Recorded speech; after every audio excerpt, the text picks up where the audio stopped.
to the world. Subscribe now to the Hot 97 YouTube channel. It's Ebro in the Morning with Laura Stiles and Rosenberg. It's Ebro in the Morning, Laura Stiles, and we have the governor of New Jersey, Phil Murphy, on the line. Governor Murphy, how you doing, sir? Bravo, bravo. Great, Ebro. Nice to see you and Laura as well. Before we get to the business at hand, you're growing your hair out, it seems. I was looking through your Twitter. Your hair's getting longer. What's happening over there? You going for a new style? My barber, a woman named Miss Kim, said to me about 9 months ago, "Mr. Murphy, you don't have much hair. Why do we keep cutting it?" Fair point. So I decided to let it go. So let's let this grow out so she's got a job to do? I'm going to see her on Saturday, just so you know. There you go.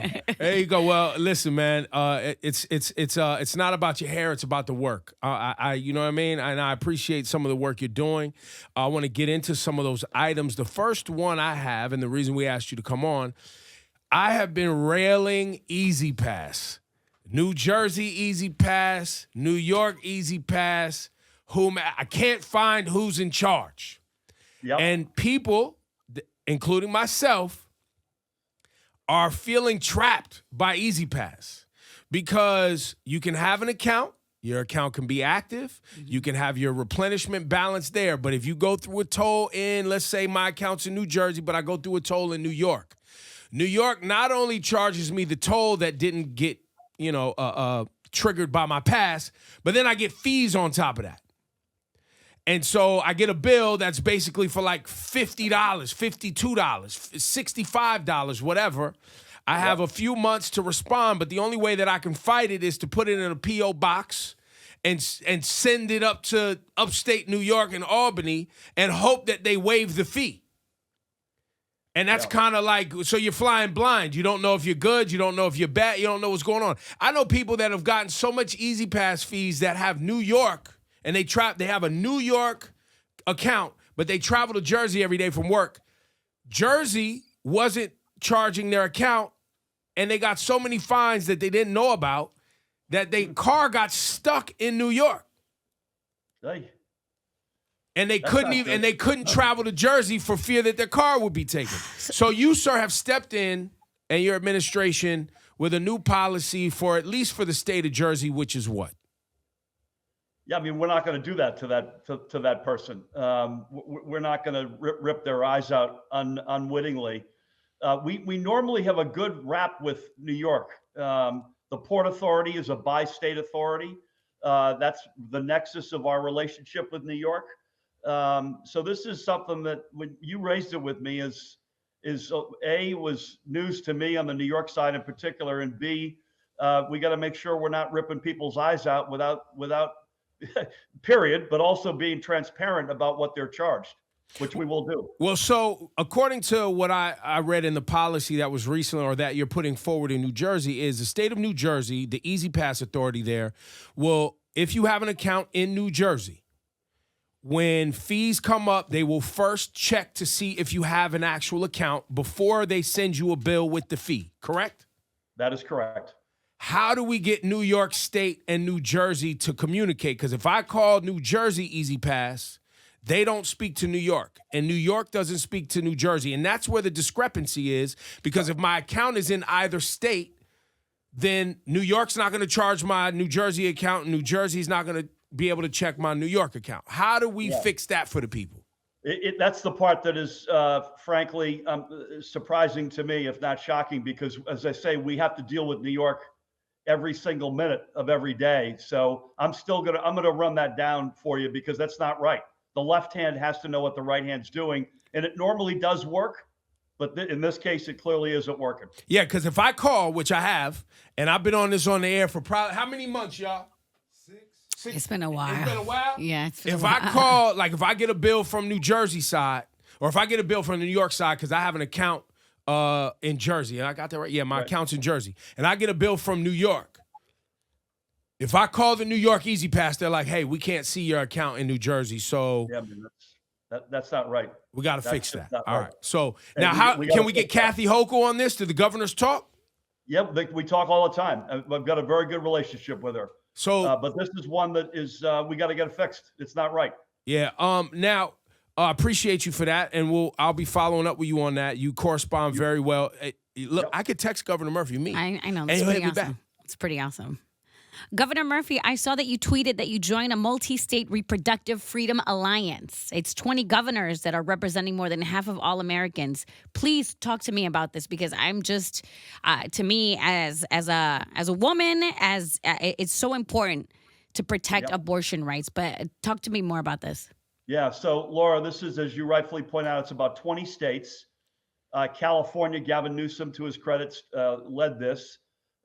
It's basically what I would call safety in numbers. Each one of these 20 states on their own right, and New Jersey, I think, is among the leaders in the nation, protects the right to an abortion, protects the right to reproductive freedom by statute, not just relying on case law, which in turn used to rely on Roe v. Wade, which, as we know, has been blown up.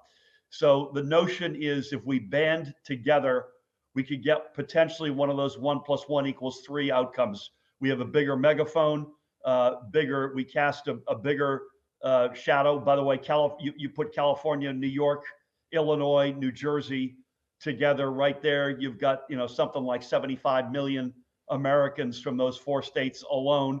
And then you add a bunch of other states. And in fact, Pennsylvania would take that number to probably 90 million. This is basically making a statement, both in form and in substance, that reproductive freedom, the right to an abortion, matters, and that we will band together and forever stand by that. Another stance that you're taking, I recently saw a few days ago on your Twitter account. We live in a time now where politicians in states like Florida are using Black history as the latest, device to create some sort of political alignments, using these kind of divisive tactics, aligning with white supremacy, trying to erase African-American studies and Black history, specifically taking books off shelves in the state of New Jersey. On this issue also, you're making sure that this is cemented in the curriculum. Can you talk about what the work is that's going on there? You betcha. So Florida and their Governor Ron DeSantis, frankly, for reasons that are beyond me, other than to divide us and to diminish Black Americans and Black history, basically said they weren't going to teach the advanced placement African American studies program that the College Board was devising. So that's bad in and of itself. Then the College Board got rolled. He basically convinced them to delete a bunch of Black history out of their proposed curriculum, including, by the way, deleting any involvement of the mayor of Newark's father, Amiri Baraka, who was a famous Black American. Yep. New Jersey's going the other way. We had one pilot high school with an African American advanced placement curriculum this year. We're going to 26 high schools next year. Congrats. And that number is only going to go up. 6 of them, by the way, will be in Newark. And we're on the right side of history. But it's so sad that we've now become, and it's back to Laura's question of reproductive freedom. There are a list of core values that states are lining up on one side or the other: voting rights, gun safety, LGBTQIA+, African American history, reproductive freedom. The list goes on. The environment, and we're become a patchwork quilt nation, and Jersey's going to be on the right side of that history. You, sir, older than myself, even though I'm an old man. You're slightly older than me. I think you're like 27. I'm 26. That's correct. But you've seen some things in this society, and you've been on the corporate side. Now you're on the political side. How much of what's going on right now in greater national society have you seen before? And maybe know firsthand accounts of having to fight through what you're fighting through on the political side, to give us, I guess, some context, right? Yeah. Because this isn't the first time America has had to deal with how we were going to move forward and be honest about our past. Yeah, I mean, this long predates me. It's a great question, because I think young people today probably don't have a relative sense of what this environment is like compared to other moments in history. So it's a great question. We know racism is centuries old. Forced slavery long predates me. I was born in '57, so I was growing up in the '60s, and I think that's probably, Ebro, I would think that's the only other time in my life that sort of you could compare this to, Right. where you had enormous strife around the Vietnam War. You had political assassinations. You had a Cold War at its height, and then you had the scourge of racism and, in fairness, heroism pushing back on that with Martin Luther King Jr., among others, laws being passed, Fair Housing, Voting Rights Act, a cataclysm, a decade that was filled with important historic milestones, including some tough ones. That's the only other period, Ebro, that Right. I, at least in my lifetime, I can think of. Right, because you had a very youthful, progressive, activist movement pushing to shift culture in America, which we have right now. You bet. I Um, fear in some ways this is worse. I hate to say that, but I hope I'm proven wrong. And elections have consequences. And, we did better in the midterms than I thought. I'm the chair of the Democratic Governors Association. We picked up 2 governors, which was better than expected. right. But boy, these are tough times. You say you feel like now is tougher than before. Is there something another indicator you're seeing that makes it feel? Is it because of social media? Is it because of you feel maybe there's more false information and it's just freewheeling out here, and the checks and balances of like actual facts are hard to discern what's real and what's not? I think the President Trump era unleashed a whole lot of stuff that was probably there. In fact, I'm certain it was there. That's right. But he put it on the it's okay. He normalized it. He normalized it. Yeah, that's He right. normalized it. And I think when you add social media to that, you add a bunch of knuckleheads out there who are elected officials saying awful things and doing awful things. That's led to a cocktail that is pretty ugly right now. Again, I'm an optimist. I think we get through this, but we can't take that for granted, for sure. So I've said this for a long time. If former President Trump doesn't lose a lot of money and or go to jail, we will see repeats of the behavior that is acceptable at the highest executive office in the land, because there were no real consequences. Like even now, when you use the word impeach, somebody was impeached. Yep. If to the regular everyday folks like us, if you don't lose your job and get like escorted out of the building, what the hell does impeachment actually mean? Like, you know what I mean? Like if it's a slap on the wrist, it's meaningless. If there's no jail time or anything, what are we actually talking about? These are all kind of like I don't know what they call it, like a straw man discipline almost. It's weak. Yeah. It means nothing. It's symbolic. I mean, look at the House of Representatives, where you've got Marjorie Taylor Greene being basically rewarded for awful, aberrant behavior by giving committee assignments. And that's one example, sadly, of many right now. If anything, not only are there not consequences, but people are getting ahead because of this behavior. And that sends an awful message to everybody, especially our kids.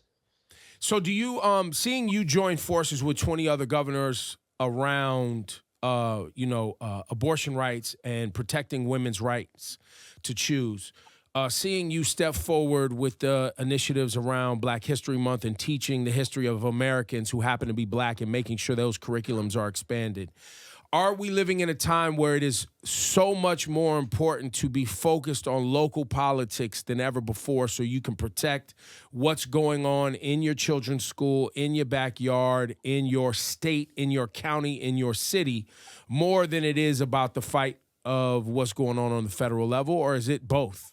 I think it's and both, but for sure, we spend, I think Democrats in particular, but I think we collectively spend a disproportionate amount of time looking at the federal picture and not nearly enough at state, county, and local. Look at boards of education and some of the craziness that's going on, including around what books you can have in the library. Right. I remind people, I'm the former US ambassador to Germany.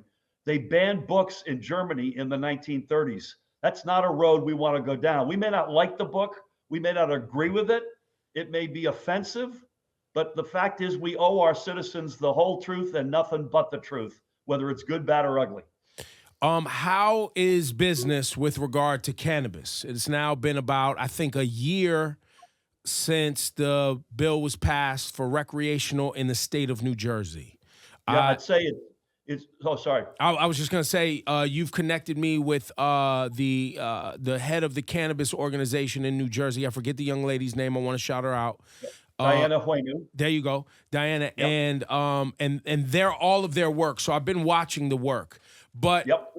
a lot of this really comes, the rubber meets the road when there's licenses are out, retail is up, taxes are being collected, and then the tax dollars are actually being allocated to the things voters want them to be allocated for. Where are we in that process, and how's it going? Yeah, it's first of all, it's going very well. It's slower than probably all of us would like, but I think there's a good reason for that, and that is we want to get it right. That's right. Especially in the first few years, especially as it relates to equity.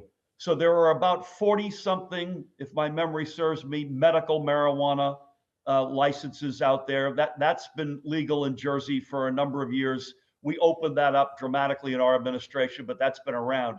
The big one is the one you asked, Ebro, which is there are 70 something, I think 72 recreational licenses that have been granted.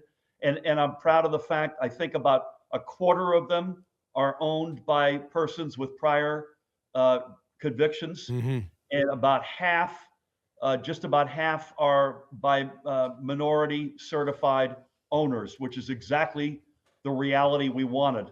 I'd like to see that number of 72 be multiples of that, which it will be sooner than later, but we're off slowly but surely to a really good start.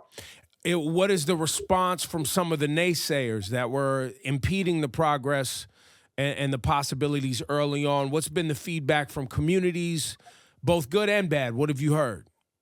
Yeah, the good news is the naysayers have been largely, I wouldn't say silent, but the noise level is way down. We get noise in the summer because people smell weed wafting up from under the boardwalk, Right. and I don't blame them. But I remind them, folks, smoking anything on the beach in New Jersey is illegal. That's right. It doesn't matter what it is, including a cigarette. So that's sort of quote unquote nothing new, but it's remarkably, so I'm knocking on wood here, remarkably accepted. When you poll it, about 2/3 of our citizens are in favor of legalization. So it's really almost, I wouldn't say it entirely, but it's almost like pushing on a screen door right now. Got it. That's beautiful. Well, salute to everybody in New Jersey doing great work in your administration. Some great people over there. There's also your team was telling me about movies being shot in New Jersey, and sound stages and jobs coming to New Jersey in that industry. So one of the things that I have a pet peeve about as a parent, and just knowing what parents are trying to do for their youth, is to understand where I should direct my young person, my child in my home, in a career path. We live in a society where a lot of parents are like, oh, whatever makes you happy, and I just want you to be fulfilled, and that's beautiful. It's beautiful that you can do whatever you want with your life. But I know a lot of parents also want to persuade their children to chase down opportunities in places and fields that are growing and then can provide them with a livable wage, secure future, long-term, and a secure future. For young people in Jersey and people looking for work in Jersey, what are the growing industries? And talk about some of the things that are becoming available over the next 5 years to a decade for people looking for work in Jersey. Great question. So we are an innovation economy. We always have been, and we are now more than ever. So bio, life sciences, pharmaceutical, tech, telecom, increasingly fintech. And fintech is finance technology? Financial technology. Okay. And that includes the whole shoot and match, including crypto and other stuff. Offshore wind, the green economy is becoming a huge deal in our state. And the one you and I were going back and forth on recently, film, television, and digital, is exploding. We're now competing head to head with Georgia, which is the big gorilla on the East Coast. Our incentives are as good, if not better. In fact, we've got the nation's leading diversity bonus incentive, depending on the makeup of your cast and crew. And we're now not just getting stuff made in New Jersey, but they're putting bricks and mortar in place. So Netflix has announced a nearly $1 billion investment in a state-of-the-art production facility in Monmouth County. Lionsgate is building a big complex in the South Ward of Newark. Wow. We've got a big one underway in Bayonne. We've got stuff open in Kearney, Jersey City. It's going to be a real career booster in that space, both above the line and below the line. So there's going to be lots of different opportunities for young folks to get into that industry. And back to the cannabis talk. Is that industry also showing that there's going to be some workforce support? 100%. I would say the 4 industries that we have literally birthed in our 5+ years are cannabis, film, television, and digital, offshore wind, and sports betting, by the way, not just the handle, but the guts, the jobs, which is, by the way, a first cousin of fintech. It's basically what that is. Those are from scratch industries that we've built, and they're going to have huge opportunities for the next generation of young folks. There it is. That's Governor great. Phil Murphy right there. I know you got a real busy calendar, carving out some time for us today. But yes, love the jobs, love everything going on.